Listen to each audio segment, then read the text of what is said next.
Share the bike. మనం బండి గురించి వేరే వాళ్ళకి ఎదుటి వాళ్ళకి షేర్ చేయాలంటే తెలియచేయాలి. తర్వాత మూడో పాయింట్ ఏమో సార్, రెండో పాయింట్ లో నెగిటివ్ వచ్చిందా లేదా? వెంటనే మనము ఈ ప్లాన్ వినిన తర్వాత అంతా ఫుల్ జోష్లో ఉంటాము. ఇంటికి వెళ్ళిన తర్వాత మంచి మన బామ్మర్తో కూడా కనిపిస్తాడు, మచ్చా బిజినెస్ భలే ఉందిరా, నువ్వు కన్నా వచ్చినట్టు గడగడలాడిస్తావు, రోజుకి 50,000 ఉందిరా ఈ బిజినెస్ అంటాం. కరెక్టా కదా సార్? కానీ ఆడికి పోయిన తర్వాత వాడు అంతా అయిపోయిన తర్వాత ఏమో చెప్పరా అని అడతాడు.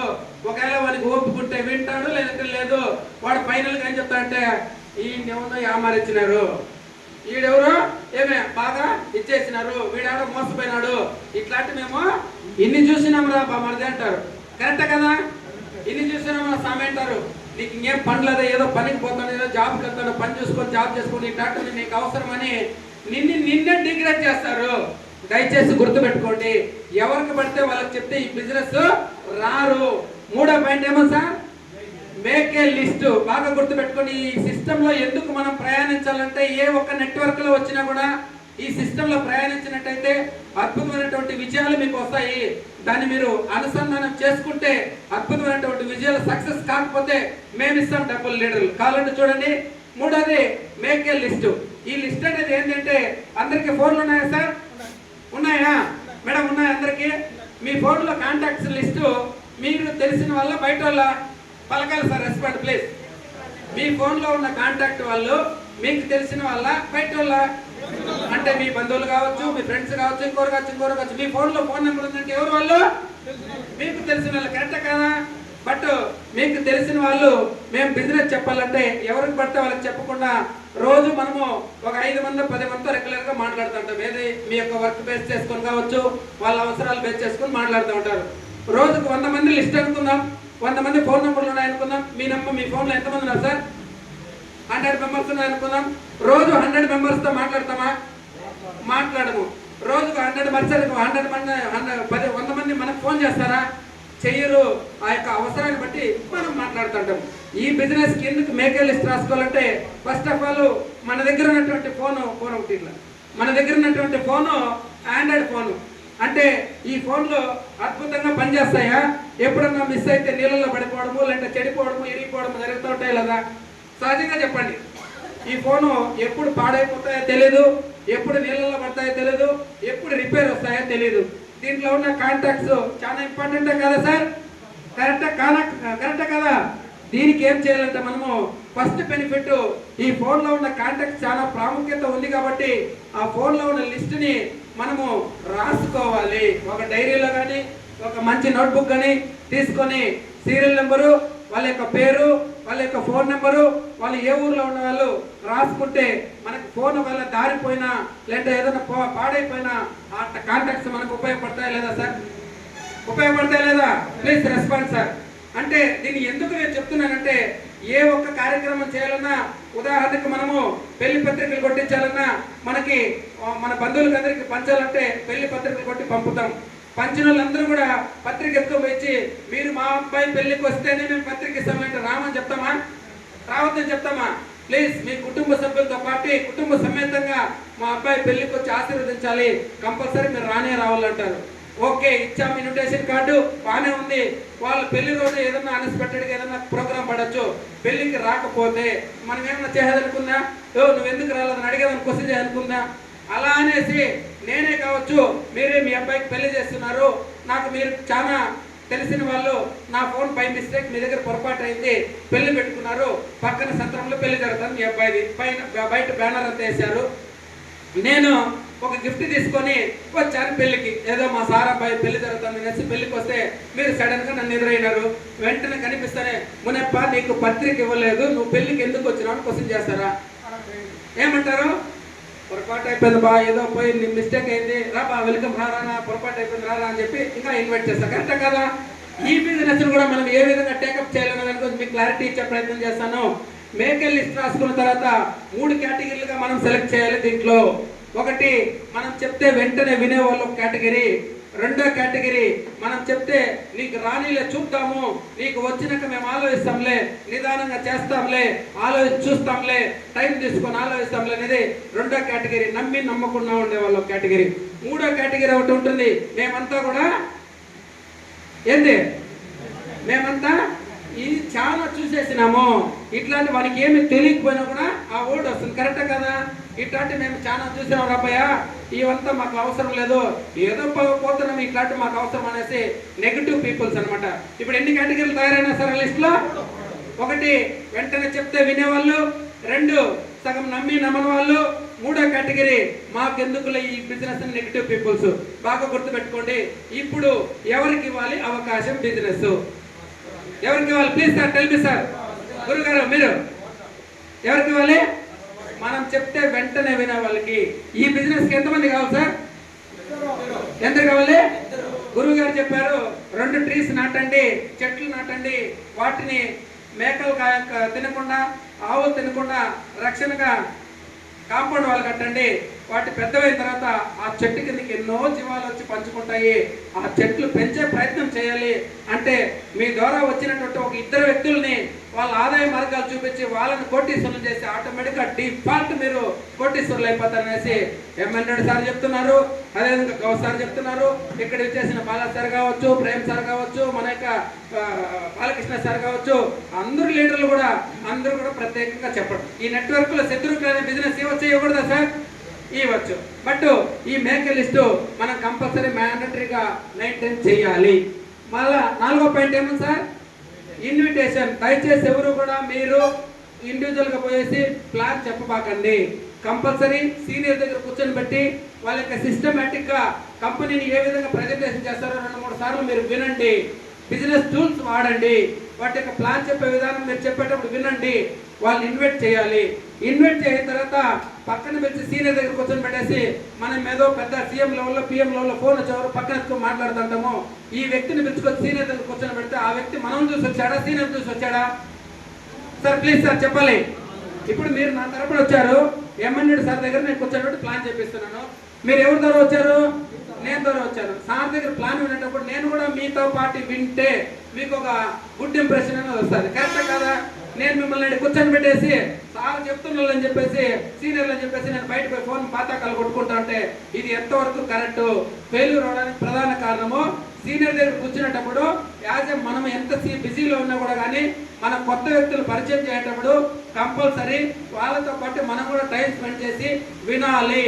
వింటేనే ప్రతి ఒక్క బిజినెస్ కూడా బాగా గుర్తుపెట్టుకొని నెట్వర్క్ మార్కెటింగ్ లో ఉండేటువంటి బిజినెస్ ఎస్పెషల్లీ మన ఏడిఎంఎస్ గురించి ప్రతిరోజు తెలుసుకునే నిత్య విద్యార్థిగా ఉంటేనే వయసు ప్రభావం కాదు.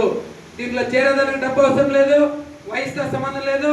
18 ఏళ్ళు దాటిన వాళ్ళు ఉద్యోగస్తులు కావచ్చు, బయట పనిచేసే వాళ్ళు కావచ్చు, గృహిణులు కావచ్చు, ఆడవాళ్ళు కావచ్చు, మగవాళ్ళు కావచ్చు, ప్రతి ఒక్కరు కూడా ఈ బిజినెస్ చేయడానికి ఒక మంచి అవకాశం ఉంది. ఆ అవకాశం మీరు ఎంచుకోండి అనే ఉద్దేశంతో అవకాశాన్ని ఇచ్చినప్పుడు మనం సద్వినియోగం చేసుకునే ప్రయత్నం ప్రతి ఒక్కరు చేయాలి. ఏ డౌట్ ఉన్నా కూడా క్లియర్ చేసుకోండి. ఫైనల్ గా 3వ పాయింట్ అయిపోయింది. ఇన్విటేషన్ చేయాలి. వాళ్ళని ఎక్కడ పడితే అక్కడ ప్లాన్ చెప్పకుండా సర్టన్ ప్లేస్ నియరెస్ట్ షోరూమ్ కావచ్చు, అక్కడ జరిగేటువంటి మీటింగ్ ప్లేస్ కావచ్చు, అక్కడ పిలిపించి సీనియర్ దగ్గర కంపల్సరీ పూర్తి స్థాయిలో వాళ్ళ యొక్క ఫోన్లు సైలెంట్ లో పెట్టించి ఒక హాఫ్ అన్ అవర్ 1 అవర్ ఆ సెక్షన్ టైం కేటాయించినప్పుడు సీనియర్ అపాయింట్మెంట్ తీసుకొని వాళ్ళ యొక్క వాల్యుబుల్ సమయాన్ని మన యొక్క జూనియర్ కి వీలైనంత వరకు ప్రజెంటేషన్ చేపించాలి. ఓకే, ఇది బాగా గుర్తుపెట్టుకోండి. 5వ పాయింట్ ఏముంది? Home meeting. చాలా మంది ఏడిఎంఎస్ బిజినెస్ అంటే సీక్రెట్ గా బండి ఎత్తుకొని పోయి అక్కడ పెట్టుకుంటారు, సీక్రెట్ గా బండిలో వస్తుంటారు. ఆ బిజినెస్ చేస్తానంటే వాళ్ళకే తెలియదు, వాళ్ళ ఇంట్లో వాళ్ళకే తెలియదు. దయచేసి గుర్తుపెట్టుకోండి సార్, ఏ పుట్టలో ఏ పాము ఉంటుందో తెలియదు. మీ ఇంట్లో ప్రతి ఒక్కరికి తెలియచేయండి ఈ బిజినెస్ ఆపర్చునిటీ గురించి, ఈ బండి యొక్క ఫ్యూచర్స్ గురించి తెలియజేయండి. రాబోయే భావితరాల భవిష్యత్తు అంతా కూడా ఎలక్ట్రిక్ వెహికల్స్. మనం అందరూ కూడా భారతదేశాన్ని పర్యావరణం పైన యుద్ధం చేస్తూ పర్యావరణం కాపాడేదానికి భాగస్వాములుగా మనం ఉంటున్నాము. దీన్ని దయచేసి అందరూ కూడా పేరున తెలియజేస్తాను. ఫస్ట్ మీ ఇంట్లో వాళ్ళందరికీ కూడా హోమ్ మీటింగ్ కండక్ట్ చేసి ప్రతి ఒక్కరు కూడా సీనియర్ అన్న పిలిపించండి, లేదంటే మీరైనా కానీ దీన్ని పూర్తి స్థాయిలో తెలుసుకునే ప్రయత్నం చేయండి.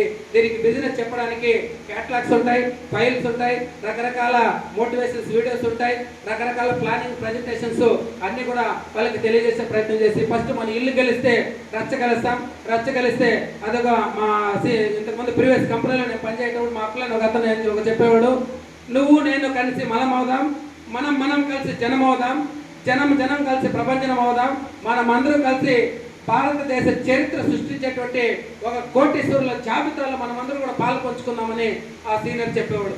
అటువంటి సీనియర్ని ఆ యొక్క విలువైన సమయాన్ని మీకు కేటాయించాలనే ఉద్దేశంతో ఈ యొక్క స్టెప్స్ని మీకు తెలియజేస్తూ ఉంటాను. నెక్స్ట్ 6వ పాయింట్ ఏమో సార్, టీం వర్క్. మనం ఈ బిజినెస్ ఎవరు చేయాలి? మీరు ఒకరే చేస్తే అవుతుందా? మీకు ఒకరికి 50,000 వస్తుందా? మీకు ఒకరికి 3,000 వస్తుందా? రాదే. ఎవరు చేయాలి ఇక్కడ? సార్ వచ్చాక మార్నింగ్ గురువు గారు ఎమ్మెల్యే సారు ఒక మాట అన్నారు. ఏది? నేను రోజుకి 5,000 గంటలు పనిచేస్తానండి. రోజుకి ఎన్ని గంటలు సార్? సార్ 500 గంటల. ఓకే, 500 గంటలు అనుకుందాం. రోజుకి 500 గంటలు నేను పనిచేస్తాననేసి సార్ గారు చెప్పారు. ఎలా సాధ్యం? ఎలా సాధ్యం?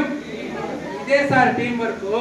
మనం ఒక్కరే కోటీశ్వరులు అంటే కుదరదు, మనం ఒక్కరే నేర్చుకోవాలంటే కుదరదు. ఎంతసేపు మునెప్పే చెప్పాలా, ఎంతసేపు ఎమ్మెల్యే సారే చెప్పాలా, ఎంతసేపు బాలకృష్ణాచారి చెప్పాలా, రూల్ ఏమి లేదు. ఇది ఎవరైనా కానీ ఈ రోజు వచ్చిన వాళ్ళైనా కానీ నేర్చుకుంటే నేర్పించవచ్చు. సింపుల్ డూప్లికేషన్ బిల్డింగ్ సార్ ఇది, డూప్లికేషన్ బిజినెస్. 6వ పాయింట్ ఏమి? టీం వర్క్ చేయాలి. అదేవిధంగా 7వ పాయింట్ ఒకటి ఉంది, లాస్ట్ ఫైనల్ పాయింట్, బాగా గుర్తుపెట్టుకోండి. ఇది ఫాలో అప్. ఐడి వేసేస్తారు, మళ్ళీ సైలెంట్ అయిపోతారు. అప్లైన్ ఫోన్ చేస్తే డౌన్ లైన్ ఎత్తారు, డౌన్ లైన్ ఫోన్ చేస్తే అప్లైన్ ఎత్తారు. ఏమంటే కొంతమందికి ఈగోల్ హర్ట్ అయి ఉండొచ్చు, కొంతమందికి బిజినెస్ ప్లాన్ తెలిసి ఉండకపోయిండొచ్చు. పొరపాటున ఈ ఐడి వేసినాను కదా ఊరికే 16,000 లాస్ అయిపోయింది అని కొంతమంది వాడు పెట్టి నన్ను ఎత్తిన దీపం వారి ద్వారా పోతుంది. నిజమే కాదా? జనరల్గా వస్తున్నాయి సార్ క్వశ్చన్స్. అంటే పూర్తి అవగాహన లేని కారణంగా ఇటువంటి క్వశ్చన్లకు మనం సమాధానం చెప్పలేక, మనకి సాఫ్ ఆఫ్ నాలెడ్జ్ మనముంటూ మనం వాళ్ళతో మాట్లాడే ప్రజెంటేషన్ స్కిల్స్ కరెక్ట్గా లేని కారణంగా కొంతమంది గొడవలు పడిన రోజులు కూడా ఇటువంటి బిజినెస్లో ఉన్న వాస్తవమే. బాగా గుర్తుపెట్టుకోండి, మనమందరూ కూడా ఎక్కడా కూడా ఎవరి దగ్గర డబ్బులు కట్టించడం లేదు. బాగా గుర్తుపెట్టుకోండి. బండి ద్వారా బిజినెస్. బండి మారితే సార్ ఏం చెప్పారు? బండి మారితే బతుకు మారుతుంది. ఈ బతుకు జట్కా బండిలో మనమందరూ కూడా ఈ 7 స్టెప్స్ పాటించినట్టయితే అందరూ అద్భుతంగా విజయాలు సాధిస్తారు. రోజుకి 50,000 సంపాదించేటువంటి ఒక గోల్డెన్ ఆపర్చునిటీ ఇచ్చినటువంటి మీకు ఎవరైతే సీనియర్ ఉన్నారో వాళ్ళకి ఈ సమయంలో థ్యాంక్స్ చెప్పుకుంటూ నేను ఈ వీడియోని ప్రతి ఒక్కరికి చెప్తాను. అందరూ ఒకసారి గట్టిగా పలకాలి ఈ 7 స్టెప్స్ అని. బాగా నచ్చిందా సార్ 7 స్టెప్స్? అందరూ కూడా గట్టిగా నేను చెప్పండి. ఒకసారి యాక్షన్ చేస్తే చెప్పండి. Consume the bike. Please sir అందరూ చెప్పాలి. చేయలు సార్ బండి తోలే వాళ్ళు ఉంటే చెప్పండి. ఈ బండి డైలాగ్ చెప్తేనే మీరు సక్సెస్. రోజుకి 50,000 నెక్స్ట్ మంత్ లోనే వస్తుంది. Consume the bike, consume the bike, consume the bike, share the bike, share the bike, make a list, make a list, make a list. Invitation, invitation, invitation. Home meeting, home meeting, home meeting, teamwork, teamwork, teamwork. Next time also, follow up, follow up, follow up. మీరు ఇచ్చినటువంటి ఆ సారాలు ఇచ్చినటువంటి సమయాన్ని సద్వినియోగం చేసుకున్నానని, ఈ యొక్క సిస్టాన్ని మీరందరూ కూడా చిన్నవాళ్ళు కానీ పెద్దవాళ్ళు కానీ ప్రతి ఒక్కరు కూడా ఎవరైతే సీనియర్ ఉన్నారో వాళ్ళ దగ్గర నుంచి పూర్తి స్థాయిలో తెలుసుకొని ఈ యొక్క సిస్టాన్ని అమలు చేస్తారని ప్రత్యేకంగా కోరుకుంటూ, నా పేరు మునెప్ప. నేను గవర్నమెంట్ సెక్టార్లో సర్వీస్ చేసుకుంటూ పార్ట్ టైము ADMA చేశాను. ఒక ఆదివారం సమయం లీవ్ సమయంలో మాత్రమే చేశాను. ఒక 34 రోజులకి నేను కొన్ని లక్షలు మాత్రమే సంపాదించగలిగాను. కొన్ని లక్షలు మాత్రం. ఎందుకు నేను కొన్ని లక్షలు అంటున్నానంటే రోజుకి 50,000 అంటే 15 లక్షలు సంపాదించవచ్చు. నేను ADMS లో వచ్చిన ఆదాయంలో దాంట్లో సగభాగం కూడా లేదు నా యొక్క గవర్నమెంట్ శాలరీ. అంటే ఉద్యోగాన్ని నేను తప్పులు పట్టడం లేదు. ఉద్యోగం అనేది మనిషి బతకడానికి చేస్తున్నామా తప్ప మనము ఎప్పుడు కూడా 10 మందికి ఉద్యోగాలు ఇచ్చే వాళ్ళగా ఉండాలంటే ADMSని నమ్మండి, నమ్మించండి, ప్రేమించండి. బండి గురించి పూర్తి స్థాయిలో తెలుసుకోండి.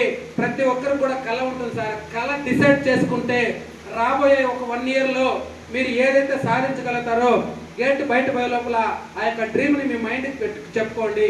ఆ డ్రీమ్ని ఎవరైతే ఫుల్ఫిల్ చేసుకుంటారో 1 ఇయర్లో దానికోసం ప్రయత్నం చేయండి. మీకు తెలియకపోతే మీ సీనియర్ వెంటబడండి, కంపల్సరీ సక్సెస్ వస్తుంది.